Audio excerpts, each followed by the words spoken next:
Welcome back, folks, to episode 2. Working through pushback, engine start, taxi, takeoff in the iniBuilds A300. I hope you're enjoying the series. Make sure you hit like and subscribe if you haven't done so already. And now that admin is out of the way, let's continue with the A300-600. We're in the passenger variant today for this flight down to London Heathrow.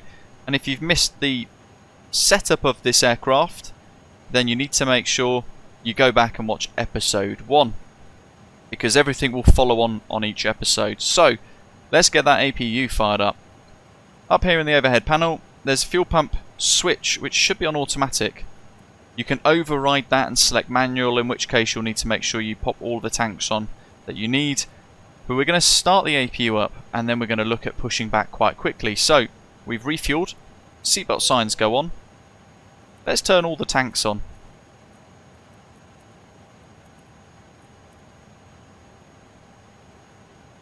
We're going to turn the APU master switch on. Wait for 3 seconds just to make sure we don't have any master cautions or warnings in relation to problems with the APU. And then we're going to press the start button. Down here we've got a couple of different mode switches for this screen here below the gear selector lever. We're going to select APU and we're going to watch it fire up.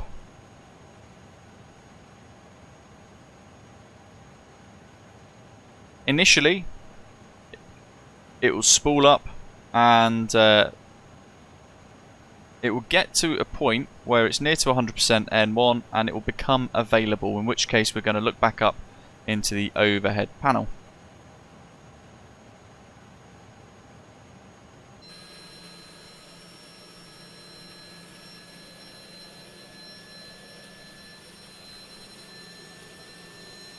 Takes roughly 2 minutes to get it fired up.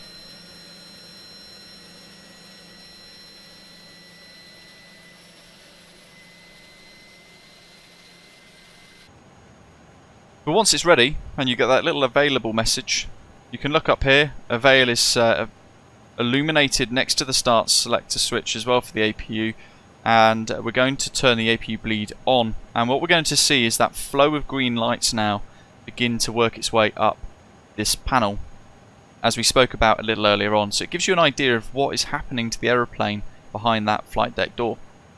APU bleed on. There we go. Pack 1. Bleed crossfeed. Pack 2. Really cool to see that in action, isn't it? For those of you who are using GSX or whatever else you're using, prepare for pushback and departure is what you want to use next. And then you select whether you need icing or not. While the tug gets connected, we can go to ground equipment and we can toggle the GPU off. We're going to hear some clicks, and that's the aircraft getting rid of the external power and reverting to the APU. So we can press external power off. There's that little click. And then the GPU gets removed. And we're going to close any doors that still remain open for whatever reason.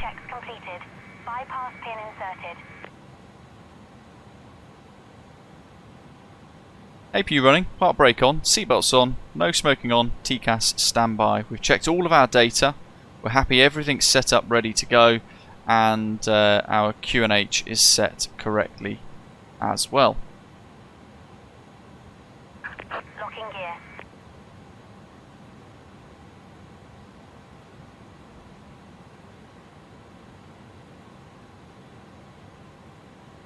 While that's happening, we can close the flight deck door.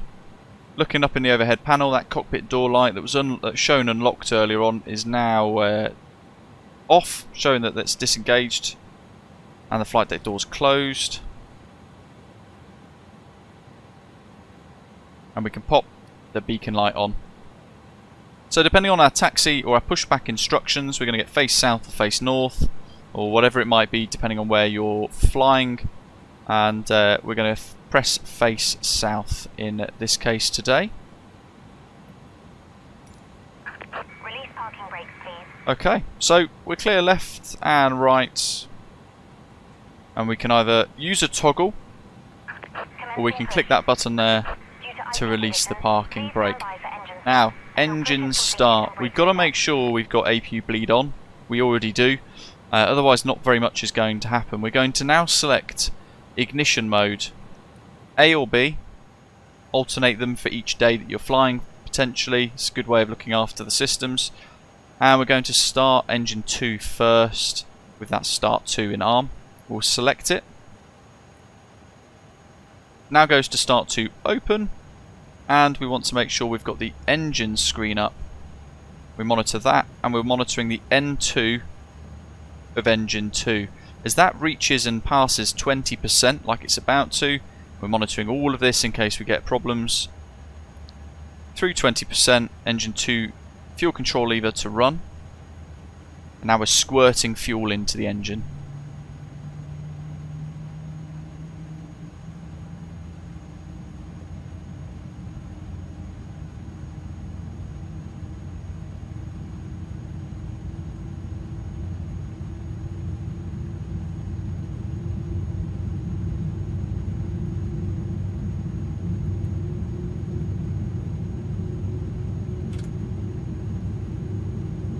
They're the packs transferring across themselves.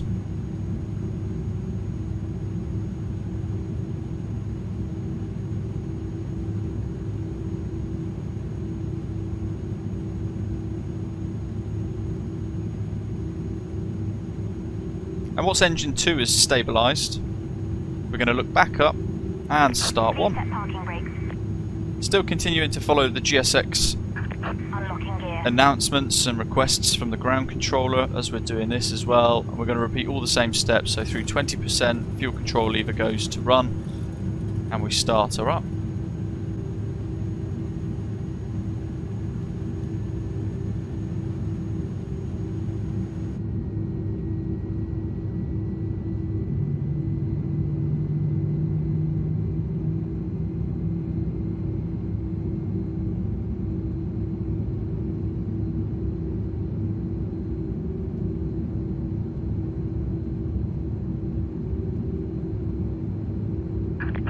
Truck disconnected. Bypass pin removed. Left is clear. While we're doing all this, tug's disconnected. They're heading back to stand, and we're waiting for the dispatcher to move away from the aeroplane and show us that ground pin. If you don't have GSX, of course, then it won't happen. Once that's all done then, and both the engines are stable, we're going to move the ignition start switch to continuous relight. We can see that the packs are being powered currently. We can pop the APU bleed off. They both transfer instantly to engine 1 and 2. The crossfeed closes automatically, and while that's happening we can turn the propheats off as well. Galley power can go back on, and it's like a lot of Airbus aircraft, you want to make sure you haven't got any white lights. Currently in the version that I've got, I can't do anything with the oxygen supply, so that's just something to bear in mind. And then the APU master switch can be switched off.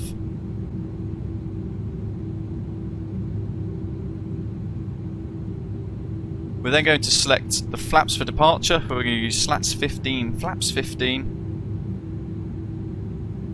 And while that's happening, we're going to press the recall button. We're going to have a look to make sure we've got status normal.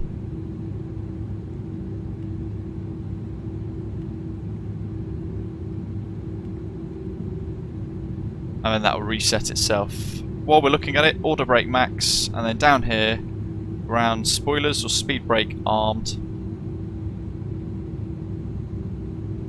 And then flight control checks. So,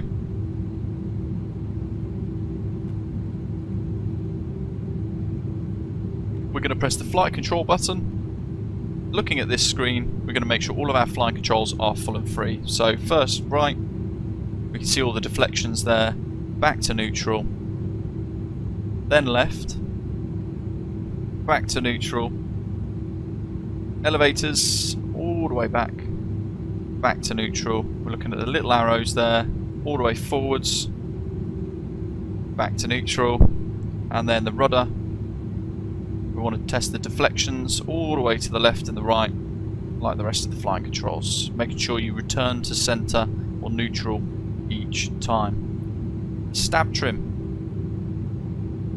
So we need to make sure now we've got our stabilisers set correctly. So trimmable horizontal stabiliser 0.1 down. That's this. It's hard to kind of see in most lights, but we've got 0 and that's 1 down. So 0.1 down is a click like so. And then you should be able to match that up with where it wants you to be there. So that's our stab trim set accordingly, and our flying controls are all checked full and free. Rudder trim down here, reset, make sure it's 000,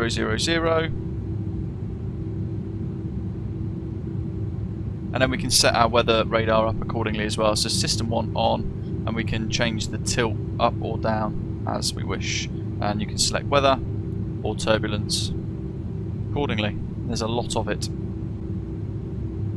On the overhead panel, nose lights to taxi like so.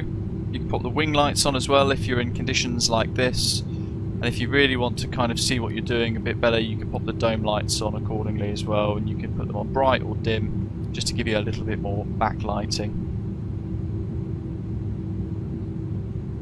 So brakes can come off, and you'll notice the aeroplane starts to taxi straight away. What we can do is just test the brakes, so apply them gently. You'll find the first time you press it, it almost slams them on, but that's an msfs thing, and we've got the slats and flaps shown 15-15 there.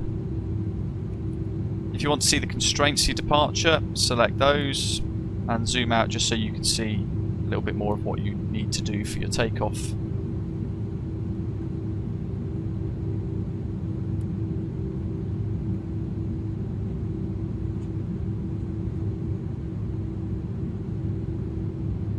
Initially, the A300 doesn't have the ability to draw curved lines on your flight plan route, so you might get weird straight lines and all that. It depends on what you set inside the EFB. I like to have no curved lines on this because I think it's part of the character of the aircraft, and it keeps it a bit more true to life. But you can set it up as you wish. Because we're going to take off and fly an LNAV and a VNAV based departure, we want to set nav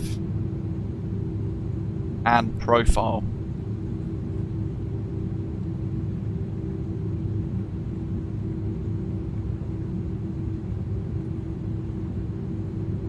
And then we're going to taxi out to the threshold as we would in any other aeroplane, depending on our taxi clearance.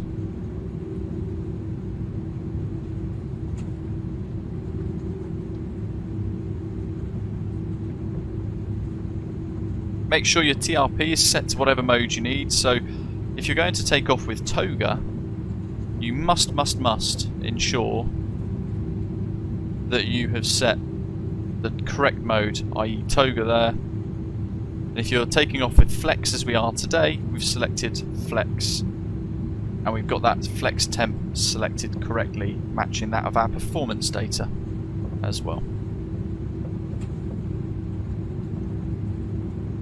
Remember, the aeroplane is a lot longer than just the flight deck, so you've got to take that into consideration during your taxi, making sure you try and keep the main wheels along that centre line. So you'll find the nose wheel will go over it quite a bit, but it will mean that you're keeping the aircraft dead centre down that yellow line.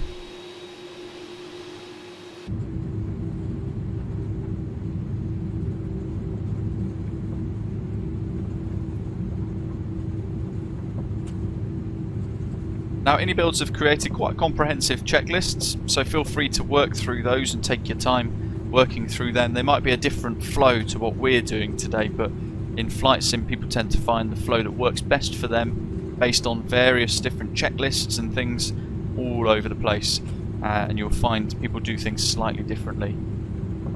But in the main, it all works.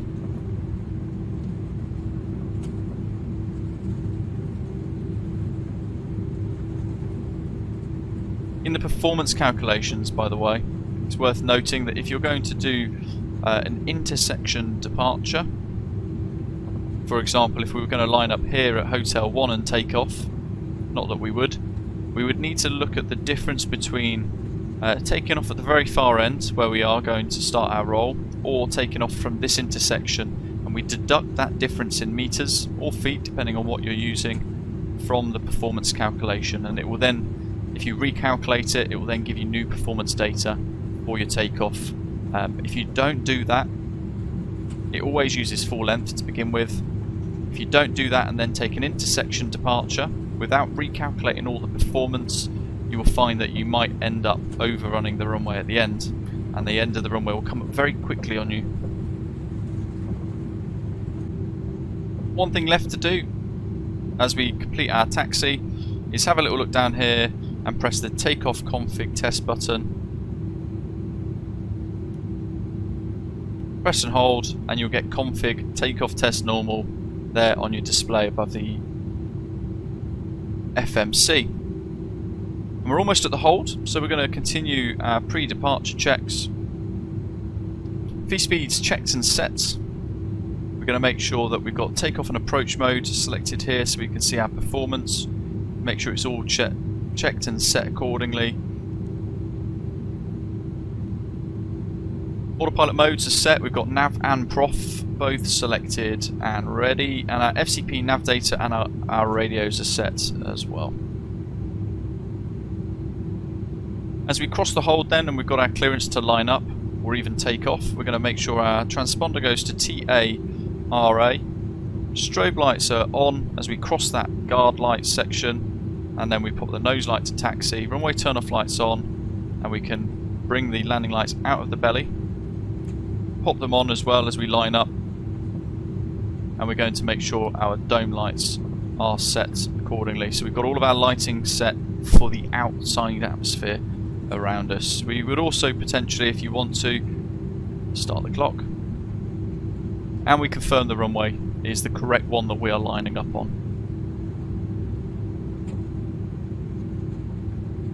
Always, always, always, as you're lining up, look for the windsock. So focus on the area that you are lining up on, but ensure that as you do straighten that wheel along the centre line of that runway, you're looking for the nearest windsock. Why? Because certainly for conditions of crosswinds, we've got a 3-knot crosswind for departure here into the pea soup, and we've got a heck of a crosswind of 16 knots gusting 26 into Heathrow. We need to know what the runway, what the wind is doing on the runway or along the runway. In this case today, we've got a windsock just over there, right in the distance, but we can just about see it. We can see the wind going across the runway towards the terminal. So it's going from our left to our right. Because of that, we're going to look at the yoke and we're going to put it a little bit into wind, depending on how strong the gusts are. And remember in episode 1 I mentioned we will come back to rudder controls tiller. There is an auto tiller disconnect that currently, for me, doesn't do anything in the version that we're in, version 1.01 I think it is. So at this point we need to make sure that we disconnect the rudder controls from the tiller. Otherwise, on this takeoff run, that fat nose wheel is going to take up all the steering and it will be quite unstable. What we want at 80 knots is to be able to use the rudder authority. But anyway, on that rather charmy note, let's begin the takeoff roll. So, we're going to move the throttles initially, pop the park brake off, hold it on the brakes, to about 40%. Now there's a little needle in here. If I just idle the throttles again, you see that tiny little needle that's moving? That shows you the position of the throttles. So we're going to move that to 40%. There it is. Engine spool up to match. Make sure everything is set as we want and the engines are nice and stable. And then if you've got a keybind set to toga, we're going to press it. If not, we're going to press the go switch.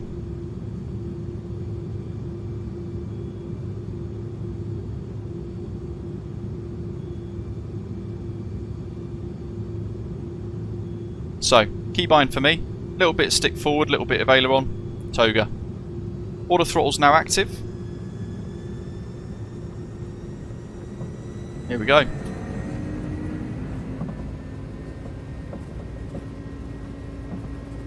Speed's alive, power's set, engines are stable, 60 knots, 80 knots, V1 at 152, remember folks, we're going to use a lot of the runway with the D rate.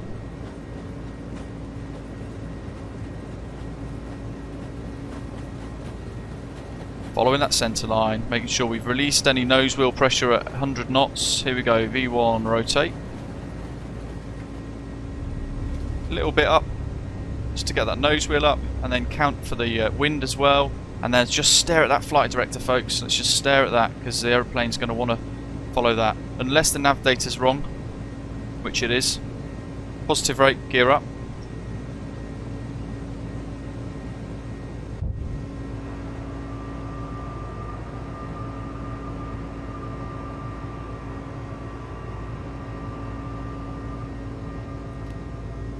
And we can start to clean the aircraft up already.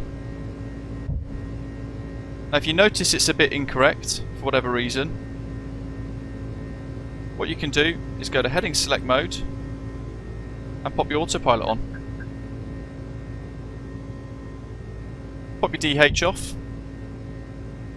and then look down here. We're going to go, if we do a right turn now to follow the noise abatement procedures as per the charts, we want to go 273.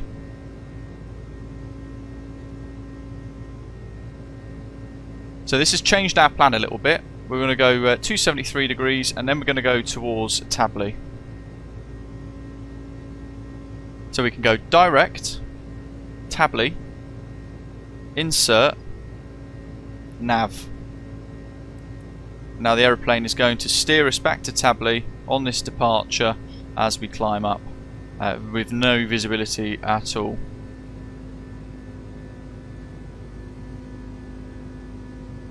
And a lot of rain. Flaps 00. What we can do is disarm the speed brake. And looks like we're going to get a bit of a breakout here in a moment.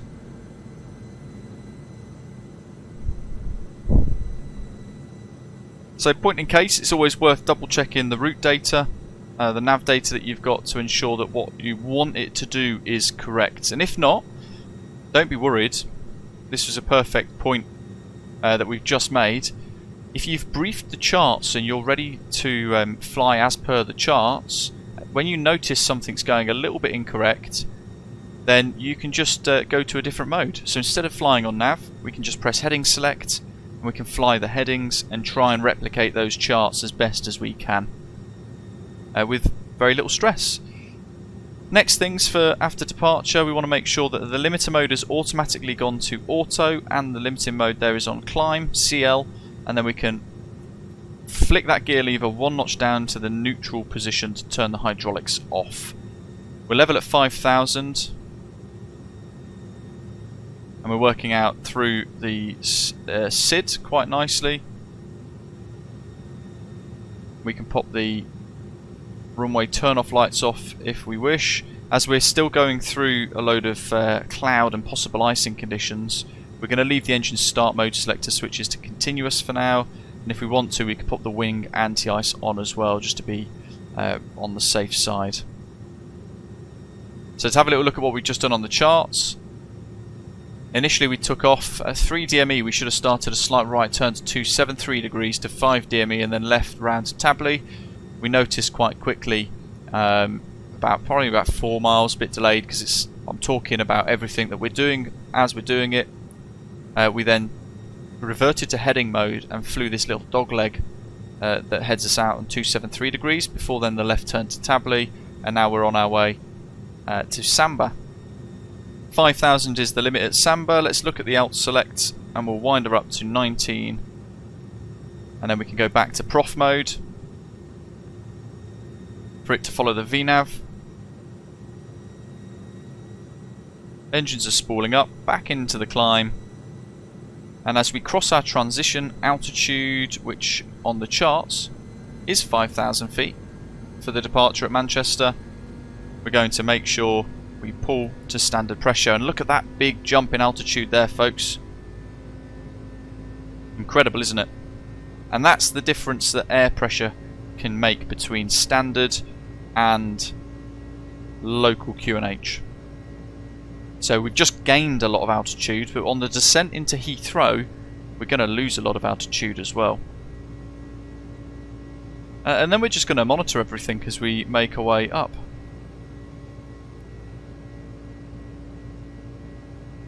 Have a little tinker with some of the modes. Once you're clear of any cloud or any icing or any turbulence, set that ignition mode selector to off. Icing as required. And through 10,000 feet, as we cross in a moment, we can pop all of the landing lights off as well. And the wing lights aren't going to do too much for us today, so we'll pop those off. There we are, through that little tunnel. Wonderful. In profile mode, aircraft's recognised passing 10,000, pitch down slightly, and we're going to begin to accelerate to our climb speed, which indicates there of 314 knots, which is quite fast, isn't it?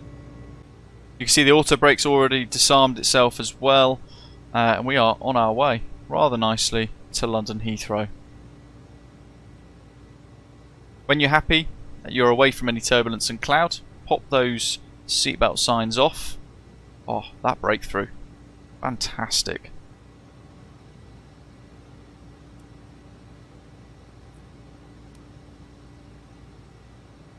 And clean the aircraft up accordingly.